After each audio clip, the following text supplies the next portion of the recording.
Bueno, pues buenos días a todos. Mi nombre es Carlos Medina, soy decano del Colegio de Ingenieros Industriales de Canarias Oriental. En primer lugar, agradecer a Luis Padrón, que es el coordinador del máster de Ingeniería Industrial, la invitación para hablar de cuestiones que tienen que ver con la profesión de ingeniero industrial, y a los alumnos por la asistencia, ¿no?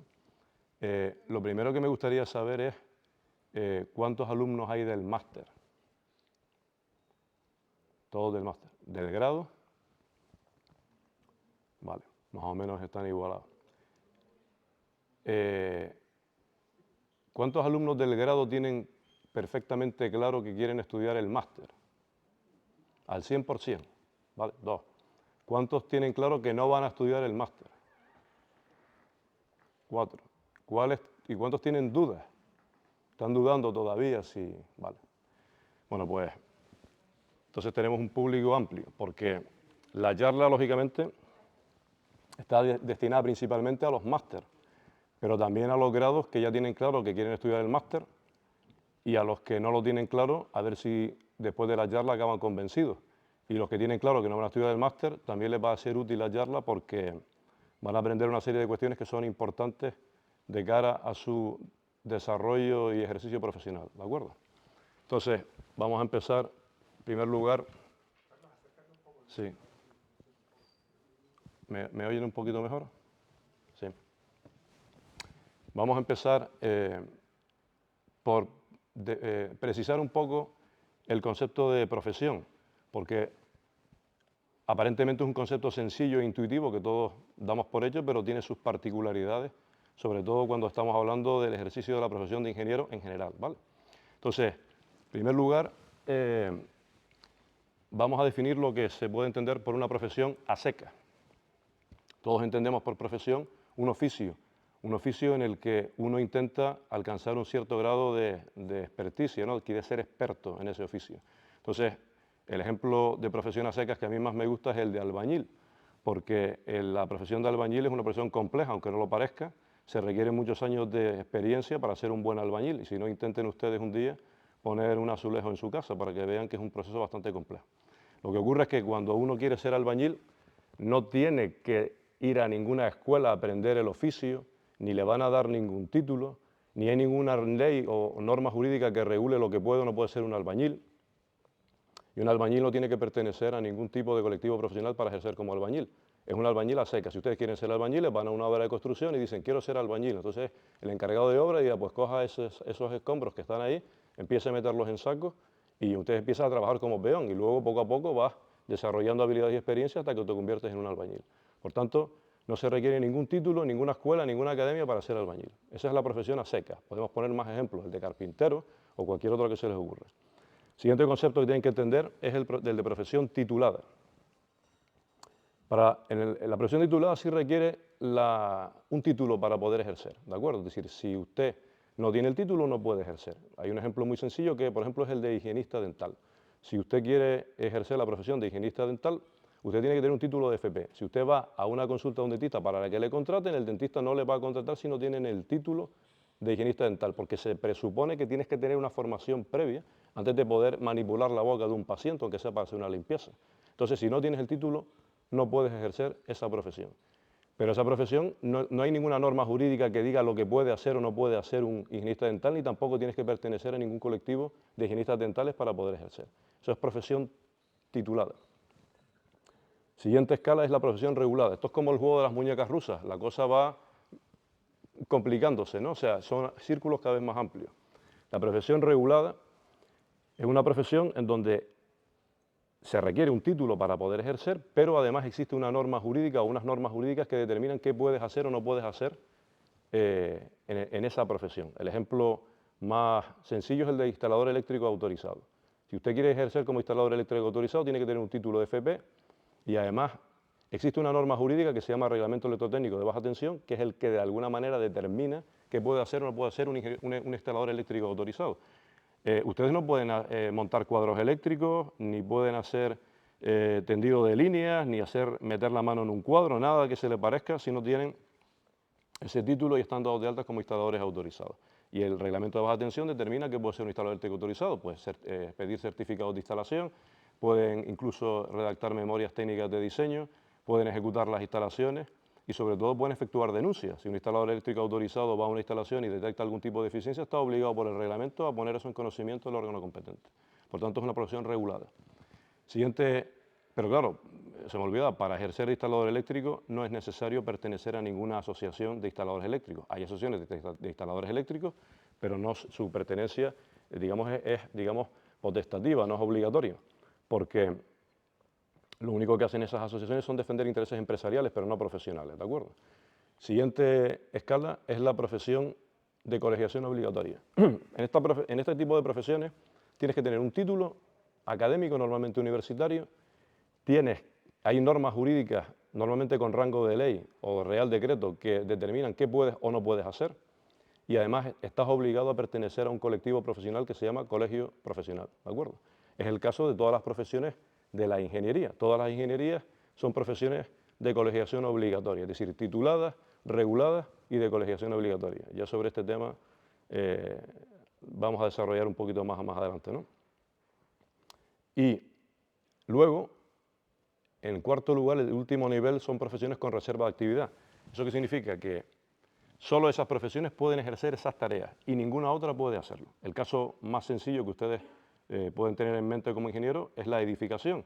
Hay una ley, que es la Ley de Ordenación de la Edificación, que realiza una reserva de actividad para 4 profesiones, que son las únicas profesiones que pueden realizar proyectos de edificación o dirección de obras. Arquitecto, arquitecto técnico, ingeniero técnico. Son los únicos que pueden hacer proyectos y obras de edificación. Ninguna otra persona que no tenga esa titulación puede realizar ese tipo de tareas. Y dentro de la LOE hay un apartado específico de edificios del Grupo A donde los únicos que pueden redactar ese tipo de proyectos de edificación son los arquitectos. Son edificios de uso hospitalario, cultural, sanitario, docente, administrativo, etcétera, ¿de acuerdo? Eso es lo que se llama, lo que se entiende por reserva de actividad. Otra reserva de actividad es la abogacía, es decir, nadie se puede poner una toga si no es abogado. No es lo mismo ser licenciado en Derecho que abogado, son 2 cosas diferentes, ahora lo van a entender más tarde. Y la medicina, hay reserva de actividad. Pero hay países en donde en el mundo de la ingeniería y la arquitectura no hay reserva de actividad, es decir, hay países en donde cualquiera puede hacer un edificio, un proyecto, aunque les parezca increíble, es así. Otra cosa es que sepas hacerlo y otra cosa es que tengas un seguro que te ampare, porque si tú vas en Estados Unidos a decir que vas a hacer un proyecto de edificación y no eres ingeniero, pues entonces los seguros no te aseguran y si no te aseguran no puedes ejercer la profesión. Es decir, es el seguro el que se encarga de hacer o de impedir que determinadas personas que no tienen la formación puedan hacer ese tipo de actividades. Por tanto, esos son los conceptos asociados a la profesión, ¿no? Lo siguiente que ustedes tienen que entender es el concepto de título habilitante y profesión, porque no es lo mismo, ¿vale? Entonces lo vamos a expresar en términos matemáticos, de forma sintética. Ustedes imagínense una ecuación muy sencilla que pone grado igual ingeniero técnico industrial y otra ecuación que pone máster igual ingeniero industrial, ¿vale? Ahora lo que tenemos que hacer es cómo se lee esa ecuación. Se lee de la siguiente forma. Grado en ingeniería eléctrica, el signo igual se tiene que leer como da acceso a la profesión regulada y colegiada de ingeniero técnico industrial de especialidad eléctrica, ¿de acuerdo? El grado en ingeniería mecánica da acceso a la profesión de ingeniero técnico industrial en la especialidad mecánica, profesión regulada y colegiada. El máster de ingeniería industrial da acceso a la profesión regulada y colegiación obligatoria de ingeniero industrial, ¿de acuerdo? Una cosa es el título y otra cosa es la profesión. La confusión está en que antiguamente no existía ni el grado ni el máster, entonces las titulaciones académicas se llamaban ingeniero técnico industrial e ingeniero industrial, con lo cual la ecuación era una identidad. Ingeniero industrial igual a ingeniero industrial, ingeniero técnico industrial igual a ingeniero técnico industrial. Pero esto ha cambiado con el plan Bolonia, donde ahora se habla de grado y máster. Y ahora les voy a poner otro ejemplo de ecuación y lo voy a vincular con lo que les comenté anteriormente, que es el siguiente. Hay otra ecuación que puede ser la siguiente: grado en ingeniería informática igual a 0. ¿Qué significa eso? Que el grado en ingeniería informática no da acceso a ninguna profesión regulada. No existe la profesión regulada de ingeniero informático. ¿De acuerdo? La profesión de ingeniero informático es exactamente igual que la profesión de albañil o la de carpintero. Es decir, no se requiere ningún título facultativo, ni se requiere Ni hay ninguna norma que diga lo que puede hacer o no puede hacer un ingeniero informático, ni hay ninguna obligación de colegiación obligatoria, aunque esto les parezca increíble, es así, ¿vale? Porque eso no significa que sea una profesión inválida, todo lo contrario, es una profesión absolutamente impresionante, además está ahora mismo en boga porque lo que estamos experimentando en transformación digital, pues se requiere muchísimos ingenieros informáticos, faltaría más. A los ingenieros informáticos se les asocia normalmente con el desarrollo de herramientas de software, ¿de acuerdo? Hacen otras muchas cosas, pero fundamentalmente se les asocia a las herramientas del software. Pero para ejercer como ingeniero informático en una empresa de informática no hace falta tener ningún título, ¿vale? Aunque les parezca increíble, es así. Entonces, la cuestión es que si ustedes se meten en la página web de la Universidad de Las Palmas y pinchan en el grado de Ingeniería Informática y pinchan en el RUCT, o sea, RUCT, Registro Universitario y Centros y de Títulos, verán que ese grado no da acceso a una profesión regulada. ¿Por qué no existe esa profesión como tal? ¿Por qué? Porque es muy moderna, es muy nueva. Es decir, la profesión de ingeniero industrial pues, data de 1850. Digamos que la administración del Estado ha tenido tiempo para regularla, pero la ingeniería informática no la regulará nadie. A la velocidad que va es absolutamente imposible. Entonces, ¿por qué les digo todo esto? Porque lo que comenté antes en relación con la escala de profesión a secas, profesión titulada, regulada, de colegiación obligatoria y reserva de actividad, es porque al final todas esas salvaguardas tienen una función y es garantizar que los que se van a dedicar a esto sean capaces para asegurar la seguridad de los bienes y de las cosas, porque ustedes como ingenieros van a tomar decisiones que afectan a personas y cosas materiales, ¿no? Por tanto, no se puede dedicar cualquiera, tienes que tener unos conocimientos y habilidades. Pero claro, lo mismo se podría decir del ingeniero informático, porque si realizas una herramienta de software para encender una linterna en un móvil, si eso falla no pasa nada, pero si desarrollas una herramienta de software, no sé, para gestionar el control de un aeropuerto, pues te puede ver un problema si hay un fallo de software, o de una aplicación web para gestionar la operativa bancaria online, ¿no? Sin embargo, nada de eso está regulado, es decir, la profesión de ingeniero informático es prácticamente de acceso libre. Cualquiera de ustedes se puede dedicar a la ingeniería informática sin enseñar ningún solo título. Otra cosa es que las empresas, a la hora de seleccionar el personal, pidan que tengas una determinada titulación, pero eso no es obligatorio para poder ejercer, frente al caso nuestro, que para hacer un proyecto sí tienes que tener esa titulación, ¿de acuerdo? Por tanto, el título es una cosa y la profesión es otra. Siguiente punto es lo que tiene que ver con la formación académica, ¿vale? La formación académica que ustedes reciben en la escuela es una formación básica, ¿vale? Pero básico, yo insisto mucho que básico no significa simple, porque la palabra básico parece que estábamos pensando en algo simple, elemental, pero básico significa base, cimiento, fundación. Sobre esa base se construye luego una carrera profesional. Es impensable que ustedes puedan desarrollar tareas de ingeniero cuando salgan a la calle si no tienen esa formación básica, ¿vale? Ustedes podrán hacer todo lo que van a hacer porque tienen esa formación básica. Sin esa formación básica es imposible, ¿vale? Entonces, hay diferencias en la formación básica de un grado y de un máster, ¿de acuerdo? Yo sé que algún decano de ingenieros técnicos puede venir por aquí y decir lo contrario, pero hay diferencias fundamentales entre la formación básica que recibe un grado y un máster. Entonces, para hacerlo de manera simple y que ustedes lo entiendan y que se les quede grabado a fuego esa imagen para siempre, les vamos a poner una analogía mecánica, ¿vale? Y lo tienen ahí tienes una zapata aislada y una losa de cimentación. Una zapata aislada es un cimiento estrecho y superficial, y una losa de cimentación es un cimiento ancho y profundo. Sobre una zapata aislada se puede construir un pilar de una planta o de 25, da igual. Eso es una carrera vertical. Una carrera vertical es una carrera de especialista, ¿de acuerdo? O sea, se puede construir sobre una zapata aislada una magnífica carrera de especialista, pero solo esa carrera de especialista. Fuera de ese ámbito no van a poder hacer absolutamente nada porque no tienen la formación básica necesaria para dar el salto a otra cosa. Sobre una losa de cimentación, ustedes pueden hacer exactamente lo mismo que una zapata aislada. Si se van al pilar de la esquina, lo pueden elevar 20 plantas. Pero si se cansan, después pueden cambiar de ámbito y se pueden ir a la otra esquina y levantar el otro pilar 10 plantas. Y si se cansan, se pueden ir a la otra esquina y levantar el pilar 10 plantas. O no, o pueden simplemente tener una carrera horizontal generalista, en el sentido de que pueden levantar todos los pilares una sola planta. ¿De acuerdo? Luego, hay diferencias fundamentales en la base. Y la cuestión es la siguiente. Si ustedes tienen que asumir tareas directivas en una empresa, ¿qué tipo de formación creen ustedes que es la más adecuada? ¿La del especialista o la del generalista?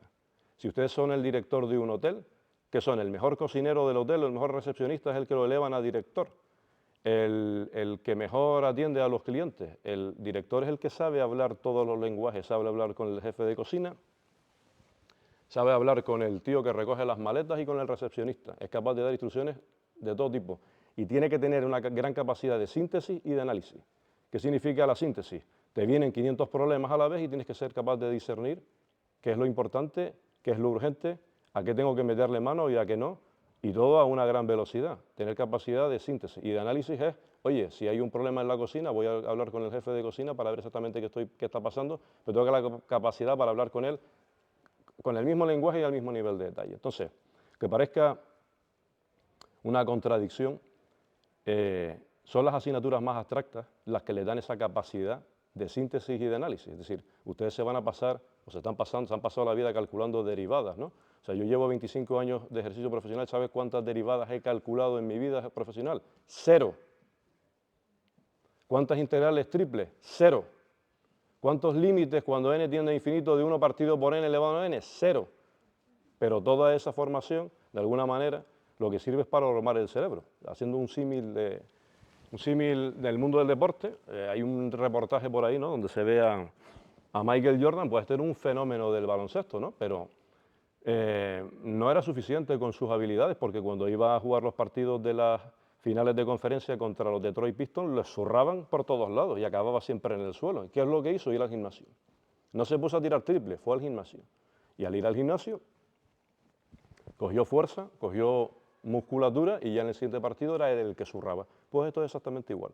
Ustedes están aprendiendo todo este tipo de asignaturas abstractas para tener capacidad de tener el cerebro preparado para todo lo que se les va a venir encima. Y esa formación básica, cuando tengan que interactuar con profesionales de otras ramas, abogados, economistas, verán la diferencia de esquema mental entre un ingeniero y una persona que no lo es. No es que sea mejor o peor, sino me refiero a las tareas que tiene que desempeñar.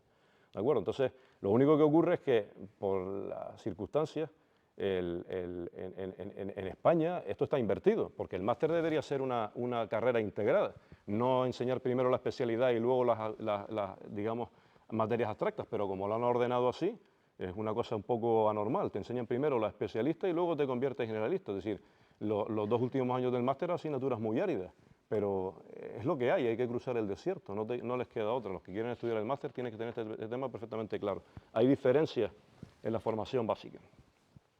Y eso conlleva que sobre esos distintos cimientos se puedan construir carreras que son diferentes.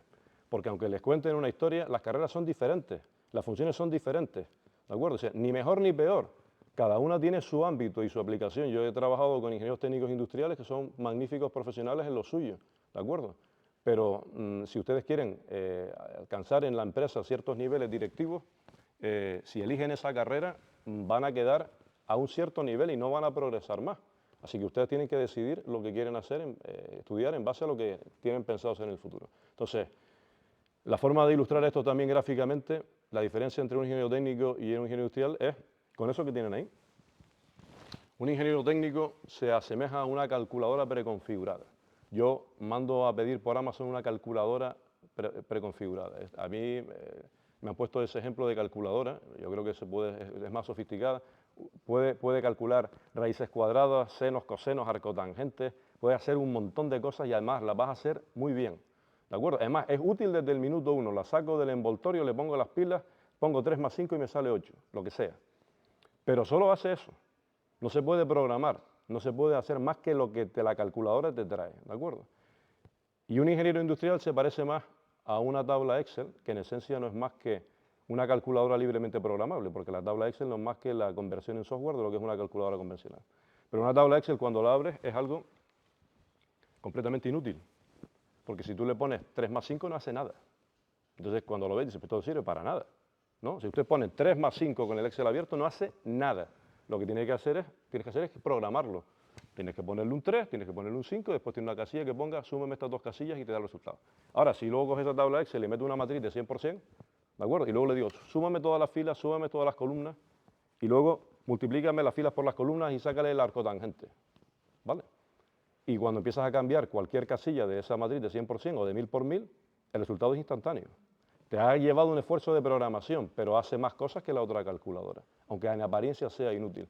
¿De acuerdo? La confusión está en que ¿para qué quieres la calculadora?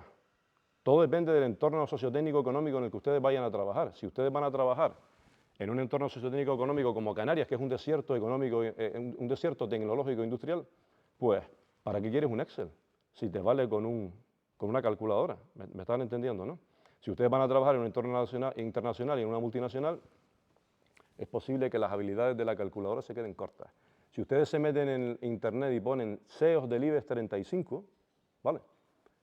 Verán las caras y los currículums de todos los CEOs del IBEX 35 y verán que hay unos cuantos ingenieros industriales, unos cuantos, pero ingenieros técnicos industriales no hay ninguno.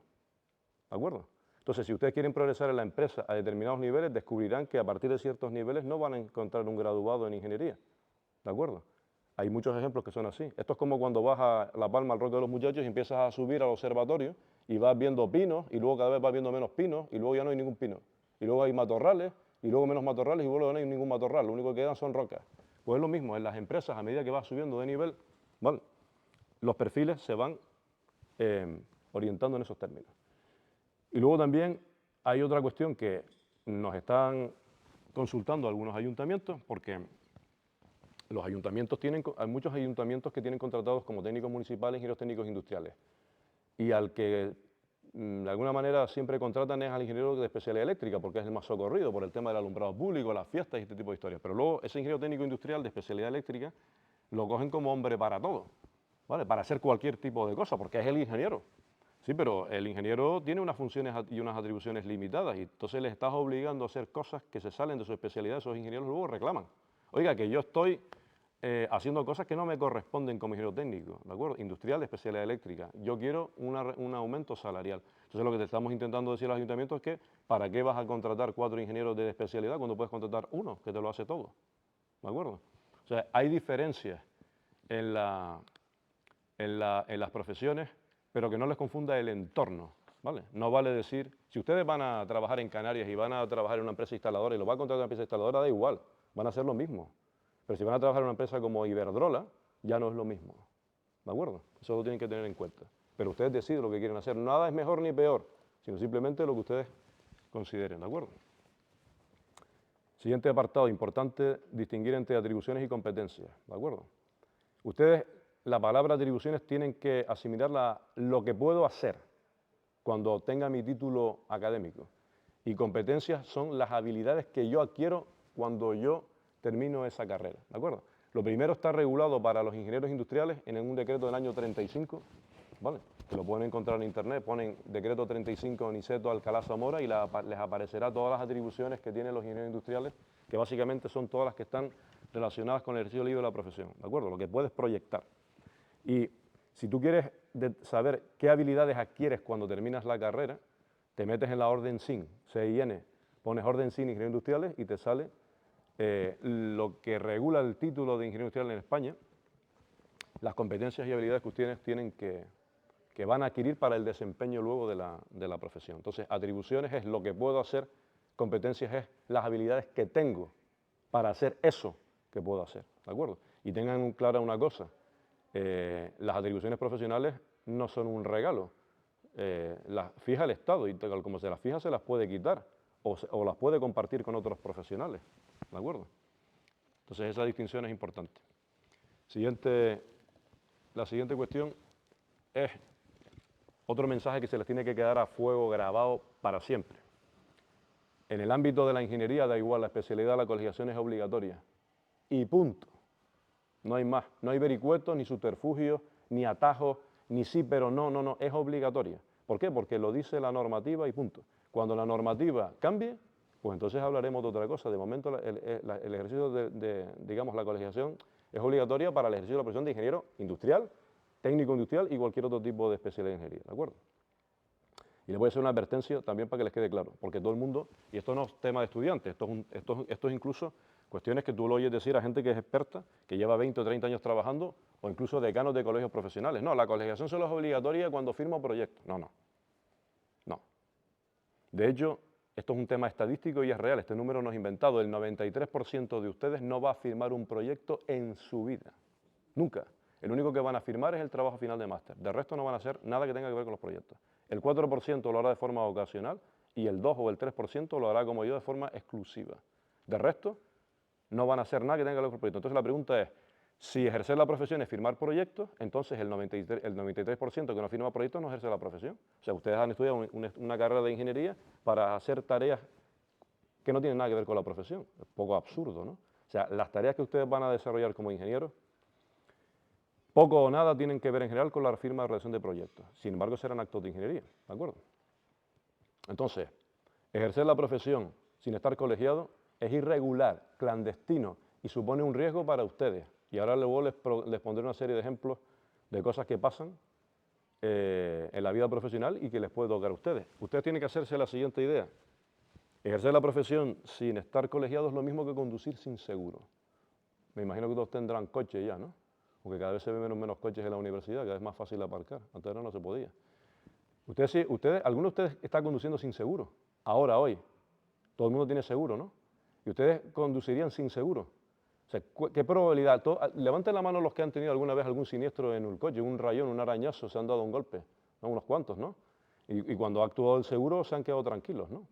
Sí, porque es que si no, un arañazo pueden ser 600 euros o lo que sea, ¿no? Entonces, si ustedes ejercen la profesión sin estar colegiados, están conduciendo sin seguro. A lo mejor no les pasa nada, a lo mejor sí les pasa. Entonces, eso ustedes tienen que tenerlo perfectamente claro, porque hay casos muy extraños, pero ocurren, y les voy a hablar de dos. No voy a extenderme mucho en esto porque esto es la casuística del seguro responsable civil, del que luego veremos cómo después de cubrir el colegio. Le voy a poner un ejemplo muy sencillo, que luego lo veremos en el mapa. Hay un caso de siniestro que todavía está en el juzgado, en el que una funcionaria de la administración le encarga la siguiente tarea. Coja usted y fije los complementos salariales, las retribuciones, los extras de sus empleados. Entonces esta funcionaria hace unos cálculos y dice, a fulanito hay que pagarle tanto, a fulanita tanto y a menganito tanto. Muy bien. Hace su informe y la administración paga los salarios de esos funcionarios en razón de lo que ha dicho esta funcionaria, que era ingeniera industrial. ¿Vale? Muy bien. Pues alguien por ahí arriba se da cuenta de que esos cálculos están mal hechos, ¿no? Porque la esencia del ingeniero es el cálculo, ¿no? Los ingenieros calculamos, ustedes no hacen otra cosa que calcular. Hay otras personas que también calculan, los matemáticos y los físicos calculan, pero no con fines prácticos. Nosotros estimamos magnitudes para diseñar cosas. Pues esta señora no estaba diseñando nada, simplemente hizo un cálculo para pagar unas nóminas, se equivocó. Pero ya pasó más de un año. Cuando tú le pagas a una persona un sueldo, un salario, según dicen en la normativa, si te has equivocado en el salario, ha pasado neto, se lo puedes reclamar. Oye, devuélveme el dinero que te he pagado de más. Eso lo puede hacer Hacienda o la Seguridad Social, pero a un trabajador no le puedes hacer eso. Con lo cual, la administración pagó de más. ¿Y qué fue lo que hizo la administración? Demandar a la funcionaria, claro, tiene que demandarle. Oiga, usted ha fijado unos complementos retributivos, yo he pagado de más, esto ya no se lo puedo reclamar, se lo voy a reclamar a usted. ¿Cierto? Entonces, en ese caso, la pregunta es, ¿el seguro tiene que actuar o no tiene que actuar? Porque esto lo que ha hecho es un acto de ingeniería o no es un acto de ingeniería. Pues resulta que esta señora era funcionaria del Cuerpo de Ingenieros Industriales del Estado y, por tanto, al haberla contratado el Estado para desempeñar esas tareas propias del ingeniero industrial, pues el seguro actúa. Pero aquí tenemos un caso en donde la administración, que supuestamente es el paraguas de esa persona, la ha demandado. Si esa persona no llega a estar colegiada, no hubiese tenido defensa jurídica ninguna, se lo hubiese tenido que costear y si en caso de que la condenen lo tendría que pagar su propio bolsillo. ¿De acuerdo? Ese es un ejemplo de ejercicio profesional que aparentemente está asegurado y no lo está. Y otro, que también es real, en una planta industrial de productos químicos se hacían una serie de operaciones de descarga de materiales. Cuando tú tienes que descargar una operativa de descarga de gas o de algún tipo de producto químico, tienes que seguir un protocolo para evitar todo tipo de accidentes, ¿no? Pues el jefe de planta no estaba, estaba de vacaciones. Y los operarios pues no sabían manejarse muy bien con el tema y uno de ellos resulta que llama a un amigo que era ingeniero. Además no trabajaba en la empresa, pero como es ingeniero lo llamo y a ver qué me cuenta. Pues le dio una recomendación, ¿de acuerdo? Por teléfono, no trabajaba en esa empresa. Bueno, el resultado fue que los dos empleados estos acabaron quemados o inválidos o muertos, un desastre. Pues el señor está imputado, porque hizo un acto de ingeniería, dio una recomendación, ¿de acuerdo? en base a su conocimiento. Y como esa recomendación fue errónea, está imputada y no trabaja en la empresa. ¿De acuerdo? Entonces, ese tipo de cosas pasan. ¿De acuerdo? No es habitual, pero pasan. Entonces, ustedes deberían tener perfectamente claro que sus empresas donde ustedes trabajen no son garantía de que ustedes van a estar cubiertos en el caso de que hagan cualquier cosa. Porque como ustedes son ingenieros y le hemos contratado para eso, usted sabrá lo que hace. ¿De acuerdo? Entonces ese tema lo tienen que tener claro porque es importante. Yo no sé si esto se ve bien, esto se ve de pena. Porque no he conseguido meter a viaje esa tabla, pero bueno, se lo voy a intentar explicar para que lo entiendan. En el Consejo General de Colegios de Ingenieros Industriales estamos trabajando en lo que hemos denominado el mapa del ejercicio profesional, ¿vale? Porque hay una cuestión muy curiosa. ¿Alguno de ustedes me sabría decir, ahora ya entramos en lo que es la ingeniería industrial, ¿de acuerdo? ¿Alguno de ustedes me sabría decir qué es ejercer la profesión de ingeniero industrial? ¿Alguno lo tiene claro? ¿Alguien me puede dar una definición de manera precisa? Ejercer la profesión de ingeniero industrial es esto. ¿Alguien se atreve a dar esa definición? Pero alguna idea tienen que tener, porque están estudiando los del máster, ¿no? Ahora estoy hablando con los del máster. Tienen que tener alguna idea, porque si están estudiando la carrera, pues tendrán que tener una idea de qué es lo que van a hacer. ¿Alguno se atreve a dar una definición? ¿O tienen alguna idea más o menos clara? Ni idea. Que no lo sabe nadie. ¿Vale? Porque es un concepto jurídico indeterminado. ¿Vale? Ahora, lo que dice la normativa es que para ejercer la profesión de ingeniero industrial es obligatorio estar colegiado y no hay ningún tipo digamos, de atajo. Entonces, anuda la colegiación obligatoria al ejercicio profesional, eso no tiene duda. Lo que tenemos dudas es qué es ejercer la profesión de ingeniero industrial, porque no lo sabe nadie, es un concepto indeterminado, pero no indeterminable. Eso significa que si hacemos un ejercicio de precisión, a lo mejor intentamos un poco acotarlo, porque lógicamente es una profesión abierta que está evolucionando y la cantidad de compañeros que hay trabajando, haciendo un montón de cosas diferentes, es increíble. Por lo tanto, es imposible de abarcar, pero tenemos que tener una idea clara de lo que es, ¿vale? Entonces, esto les va a servir a ustedes también como guía para ver dónde quieren acabar cuando terminen la carrera, y lo que hemos hecho ha sido crear una especie de árbol de decisión, de tal forma que si ustedes entran en el árbol, al final acaban obteniendo un sí o un no, es decir, estoy ejerciendo la profesión o no estoy ejerciendo la profesión, de lo cual se derivará la obligación de estar colegiado o no. ¿De acuerdo? Eso es un poco lo que hemos hecho ahí. Entonces, para eso lo que hemos hecho ha sido coger la orden SIN, que no habla de atribuciones, sino que habla de competencias, y hemos dicho, oye, ¿qué habilidades tiene que tener un ingeniero industrial? ¿Cuáles son las palabras clave? Aparecen palabras clave como dirección de empresas, dirección de recursos humanos, organización del trabajo, prevención de riesgos laborales, calidad, ¿de acuerdo? Medio ambiente, todo este tipo de palabras clave decimos. Pero fíjense que, por ejemplo, la orden SIN no habla de dirección de empresas industriales, habla de dirección de empresas en general. Tenemos muchos compañeros que están en sectores que no tienen nada que ver con lo industrial ni con la ingeniería, ¿de acuerdo? Entonces lo que hemos hecho ha sido coger todas esas palabras clave y construir un mapa que nos permita determinar hasta cierto punto con precisión qué diablos es ejercer la profesión. O sea que ahí no se ve nada, pero yo se lo voy a intentar explicar. La primera entrada es por cuenta propia o por cuenta ajena. Ustedes tienen que decidir si van a trabajar por cuenta propia o por cuenta ajena. Por cuenta propia es, en esencia, ser empresario, autónomo, y por cuenta ajena es trabajar en una empresa. El 85% de los ingenieros en España son asalariados. Es una profesión que se ha ido proletarizando con el tiempo y, por tanto, casi todo el mundo acaba en la empresa. ¿De acuerdo? En la empresa o en la administración, pero por cuenta ajena me refiero, ¿vale? En el caso de cuenta ajena hay dos tipos de ejercicio, autónomo o empresario. No es lo mismo, ¿vale? Un autónomo se dice que es un empresario. Un autónomo es una cosa que parece un empresario, pero no es un empresario. Una empresa es una cosa que tiene una estructura. Un autónomo es una persona que trabaja sola. ¿De acuerdo? Hay diferencias grandes entre ser autónomo y empresario. ¿De acuerdo? Si trabajas como autónomo y trabajas en la ingeniería o la consultoría, tú estás ejerciendo la profesión. Me da igual lo que hagas como consultor. Si tú eres ingeniero consultor, estás ejerciendo la profesión. ¿De acuerdo? O sea, ahí cortamos el tema, no seguimos indagando, estás ejerciendo la profesión. Y lógicamente, si trabajas como autónomo en la ingeniería, estás ejerciendo la profesión. Ahora bien, fíjense que abajo pone instalador, constructor y otros. Hay muchos profesionales, compañeros, que son instaladores, trabajan como instaladores o como constructores. Y la pregunta que se hacen siempre es, oye, ¿el seguro me cubre mi actividad de instalador o de constructor? Seguro del colegio. La respuesta es no. porque son dos actividades diferentes. De hecho, son actividades empresariales que no tienen nada que ver con la profesión. De hecho, en la LOE se diferencia la figura del constructor del proyectista o director de obra. Por tanto, en ese caso, si ustedes terminan la carrera y quieren ser instaladores autorizados o constructores, basándose en sus conocimientos y habilidades técnicas, ustedes no están ejerciendo la profesión. ¿De acuerdo? No se tienen que colegiar. ¿Vale? Siguiente apartado dentro de cuenta propia es empresario. ¿De acuerdo? Ahí tenemos... si eres socio de una sociedad profesional, estás ejerciendo la profesión, tienes que estar colegiado. Y si eres socio de una sociedad no profesional, no. Si eres administrador de una empresa, tampoco.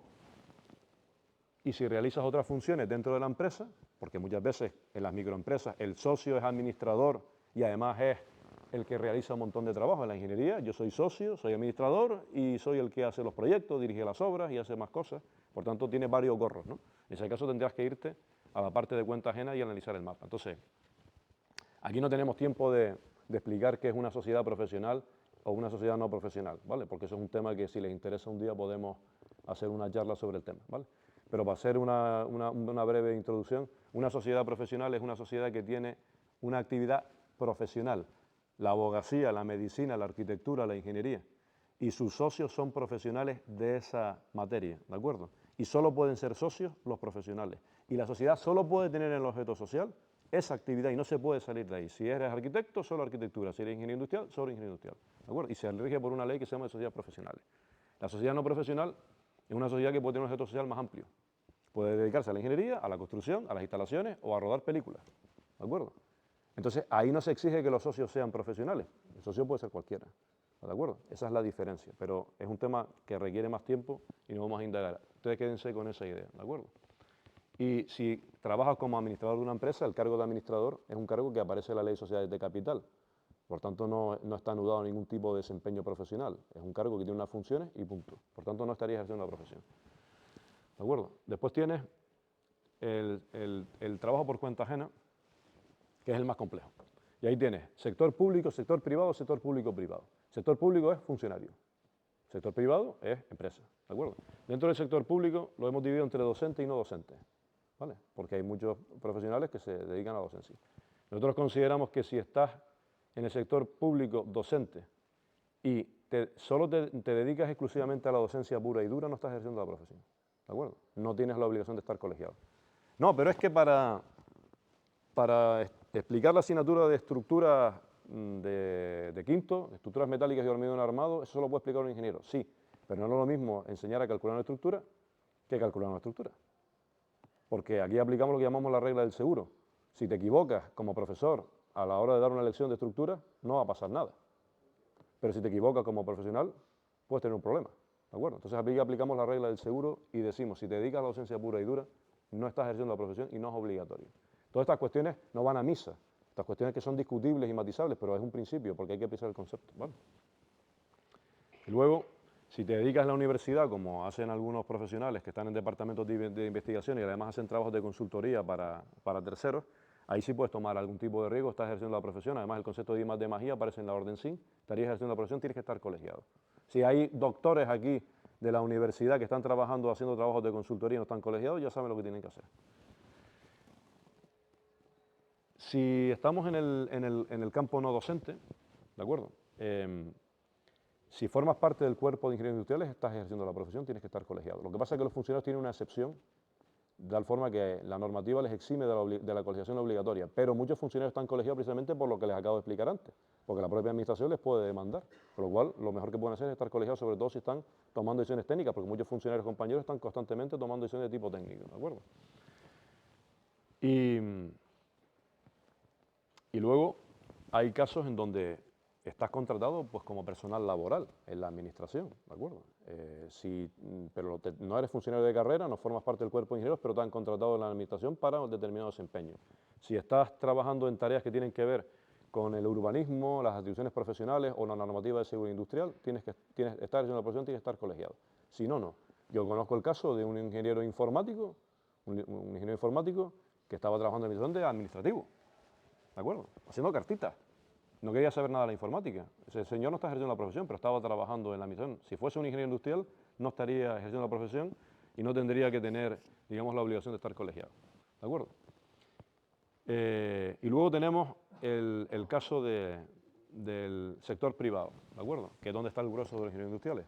Ahí hemos puesto una serie de actividades que son inexcusables. Es decir, si tú me dices que estás trabajando en una empresa de ingeniería, de consultoría, de una empresa instaladora, una empresa constructora, una empresa industrial, de energía, de prevención de riesgos laborales, de calidad de medio ambiente, es muy difícil de concebir que tú no estés trabajando como ingeniero industrial. No, es que soy el que lleva los cafés. No, perdona. O sea, si a ti te han contratado en esas empresas, estás haciendo algo que tenga que ver con ingeniería, por tanto tienes que estar colegiado. También hay casos en donde otros sectores, que aquí es donde empieza la duda, ¿no? La pregunta es, si estás trabajando en otros sectores que no sean esos, la pregunta es, ¿qué pone tu nómina?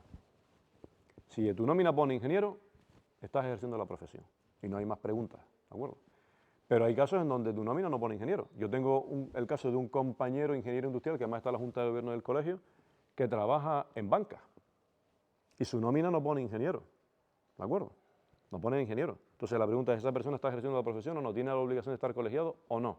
Pues le aplicamos el siguiente apartado que aparece en la orden SIN, que es donde aparece dirección de empresas, gestión económica, gestión de recursos humanos. Estas son habilidades que tiene que tener un ingeniero para ejercer la profesión. Si tienes esas habilidades y en una empresa te ha contratado, supuestamente es para que tú ejerzas esas habilidades, con un estilo propio de ingeniero, porque muchas empresas quieren que determinados puestos estén cubiertos por ingenieros, aunque no tengan que hacer actos de ingeniería por su forma de pensar o de ver las cosas. Entonces, en este caso, mi compañero está en gestión económica, está ejerciendo la profesión, ¿de acuerdo? Y el último caso es muy sencillo, que es el de digamos, sector público-privado, colegios profesionales. Todos los miembros de juntas directivas, decanos, gerentes tienen que estar colegiados, y los centros tecnológicos, porque también aparecen en la orden público-privado. Es que los centros tecnológicos a veces son subterfugios que usa la administración para eludir la ley de contratos, pero si estás trabajando en un centro tecnológico como el ITC, ya me dirás tú de qué estás trabajando. Estás trabajando de ingeniero, ¿no? Evidentemente, ¿vale?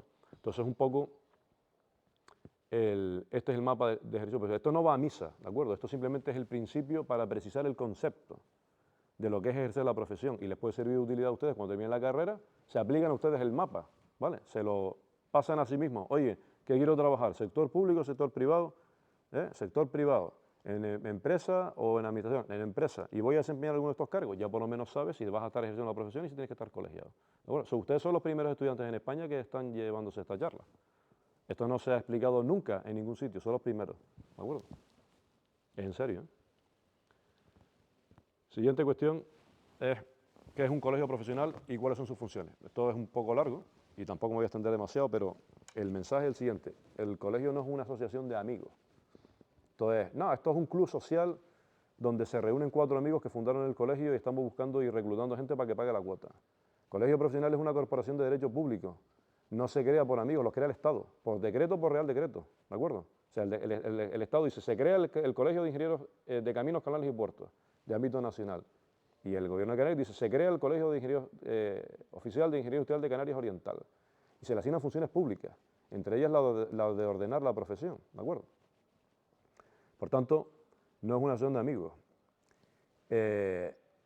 Estas charlas no están aquí para reclutar colegiados y que paguen la cuota. Los colegios no viven de las cuotas, ¿de acuerdo? Esta charla está para informarles a ustedes de los riesgos que asumen si no ejercen la profesión de forma regular, ¿de acuerdo? Y qué es lo que tienen que hacer para ejercer la profesión. Y a partir de ahí ustedes deciden, ¿de acuerdo? Pero lo más importante, para mí, la principal función de los colegios profesionales es la defensa de los intereses corporativos. Es decir, las atribuciones profesionales de las que ustedes van a disfrutar no cayeron del cielo. Ya les dije que se las da el Estado y como se las da, se las puede quitar o las puede compartir, ¿de acuerdo? Entonces, si ustedes tienen que defender intereses corporativos, les pondré ahora un ejemplo, ustedes solos no lo pueden hacer, porque ustedes no los conocen nadie, ni tienen capacidad ninguna para poder hacer ese tipo de tareas. Lo que se conoce en la calle, en las empresas, es la profesión. Lo que tiene prestigio es la profesión, no ustedes, la profesión. Luego ustedes, cuando los contraten, ustedes tendrán prestigio y si tienen un buen desempeño, porque están ejerciendo la profesión, ¿de acuerdo? Serán una modalidad singular de ejercicio de la profesión, pero de entrada, ese prestigio lo tiene la profesión y eso es una labor que han hecho los colegios profesionales. Y en lo que se refiere a las competencias, todas esas atribuciones se han conseguido básicamente a golpe de sentencia del Tribunal Supremo y eso es una labor de los ingenieros. Si ustedes empiezan a trabajar en la empresa y un día cambian, porque pueden cambiar, ¿no? Aquí tenemos el ejemplo de Néstor, que es un profesor de la escuela que ha pasado por muchas muchos campos profesionales. Entonces, si ustedes un día les da por redactar proyectos y demás, pues tendrán unas atribuciones que han sido conseguidas a golpe de sentencia, con lo cual, eso es una labor de los colegios profesionales. Esa para mí es la más importante, pero hay otras, ¿no? Ejercer, ordenar la profesión, que es lo que estamos haciendo ahora. La representación institucional, porque muchas veces a los colegios profesionales les piden todo tipo de asesoramiento técnico en las administraciones en campos que son propios de la profesión, ¿de acuerdo? Y hay una que no se ejerce mucho, que es la defensa de los intereses de los consumidores y usuarios de los servicios de sus colegiados, porque supuestamente como ustedes tienen que hacer actos de ingeniería que afectan a personas y bienes, pues cuando meten la pata, los usuarios pueden reclamar al colegio, ¿de acuerdo? Lo que pasa es que eso no suele ocurrir en nuestra profesión porque nuestra profesión no es una profesión orientada al individuo, al cliente final, sino más bien a las empresas. Eso es el caso de los médicos, ¿de acuerdo? O de los abogados, que están más, a lo mejor hay abogados de empresa, pero también hay abogados que tienen particulares, ¿de acuerdo? Pero eso es a grandes rasgos el concepto del colegio profesional, ¿de acuerdo?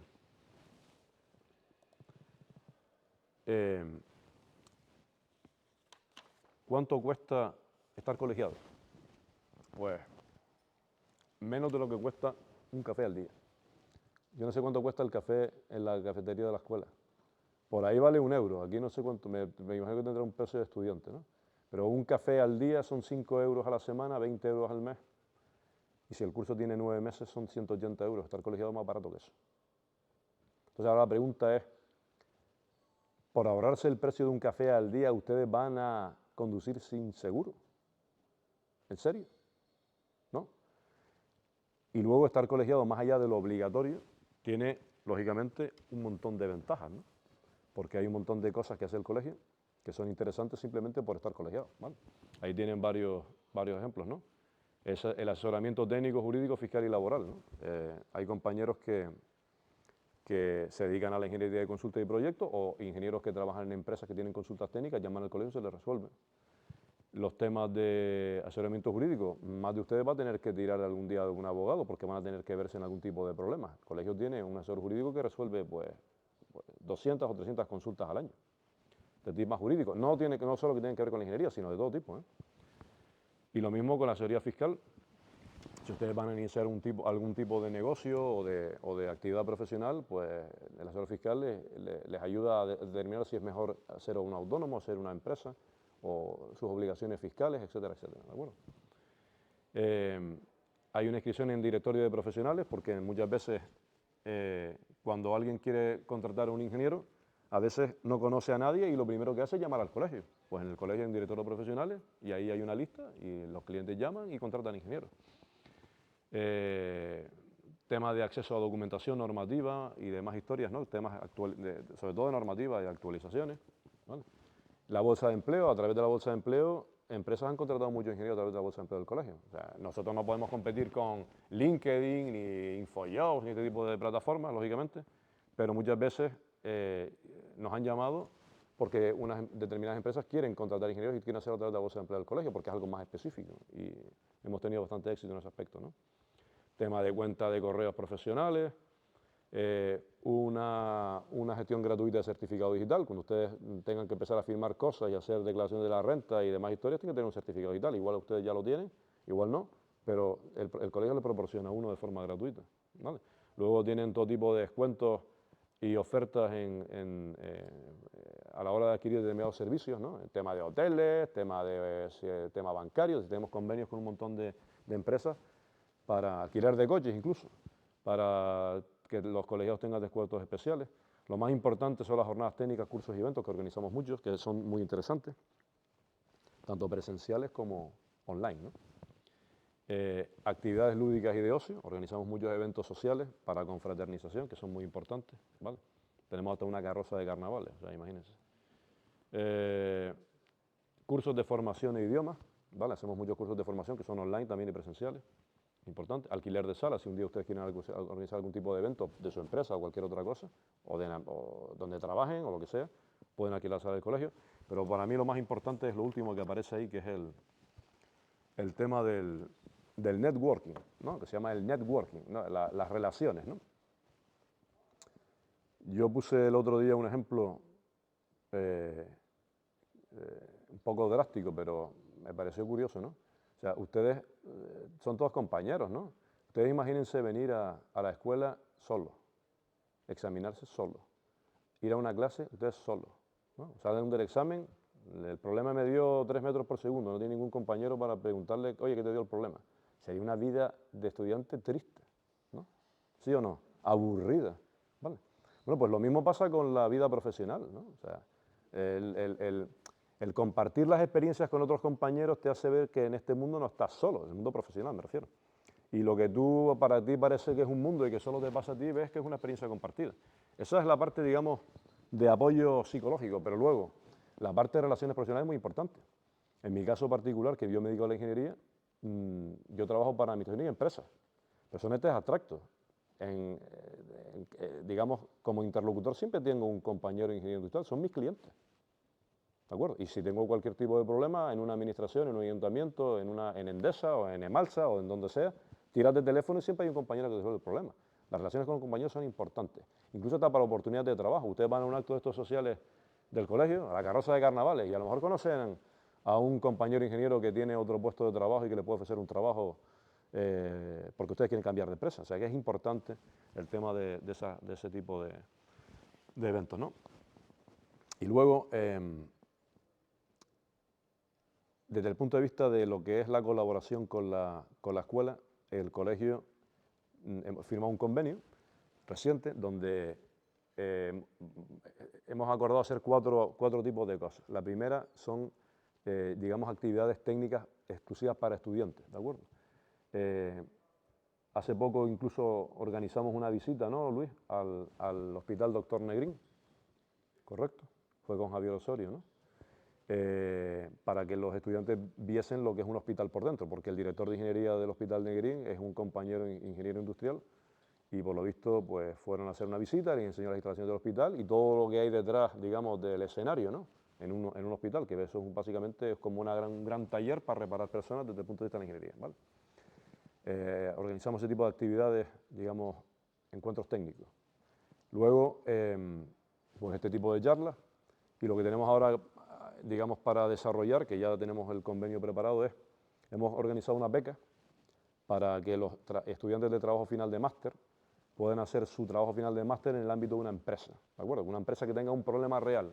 Las empresas tienen necesidad de desarrollar algún tipo de idea, pero por falta de tiempo o de recursos no tienen tiempo, no tienen gente, y entonces no pueden desarrollar esas ideas. Entonces lo que nosotros hemos hecho ha sido anudar la necesidad del estudiante de tener que titular, está motivado, pues tiene que titular, tiene que terminar la carrera, con la necesidad de la empresa que necesita a alguien que le desarrolle esa idea o ese tipo de trabajo. Entonces, a través de esas becas, el colegio le paga al estudiante una cantidad de dinero, simplemente una cuestión simbólica, pero lo importante ahí es que el estudiante desarrolle un proyecto que ya que tiene un cierto contenido real dentro del seno de una empresa, cotutorizado por un ingeniero industrial que es compañero, ¿de acuerdo?, que le puede transmitir conocimiento y experiencia, además de las tareas a realizar, y además se puede generar ahí una oportunidad futura de trabajo. Oye, si esta persona desarrolla bien este tema y trabaja bien, pues si voy a tener que tirar un día de lista para contratar a alguien, pues ya lo tengo en la lista, ¿no? Y lo último que tenemos estamos preparando es lo que es la precolegiación, ¿vale? La colegiación para los estudiantes recién salidos de la carrera que terminen el máster y se colegian, creo que son 6 meses, es gratuita, ¿de acuerdo? Tiene acceso a todos los servicios del colegio. De forma gratuita si estás colegiado. Pero vamos a crear ahora la figura del precolegiado, ¿vale? El precolegiado será una figura más bien orientada hacia los estudiantes. Podrán disfrutar de una serie de servicios del colegio de forma totalmente gratuita, ¿de acuerdo? No tienen que pagar nada. Pero es una manera ya de que empiecen un poco a ver el funcionamiento del colegio, las ventajas que tiene, etcétera, etcétera. Todo eso todavía no lo tenemos desarrollado, lo tendremos probablemente a partir de septiembre, que vamos a cambiar el tema de la web y ahí aparecerán ya todos los servicios de la precolegiación y lo difundiremos entre los estudiantes de la escuela para que lo conozcan. Es una figura un poco para que ir engarzando la vida profesional con la vida, digamos, académica, ¿de acuerdo? De todas maneras, el gerente Rubén tiene más información sobre eso porque él está trabajando eso. Si ahora tienen alguna duda sobre la precolegiación, pues la pueden preguntar y él se lo responde. Y yo, por mi parte, yo he terminado. No tengo más que contar. Y si tienen ustedes alguna pregunta o alguna idea que me quieran hacer llegar, pues lo contestamos.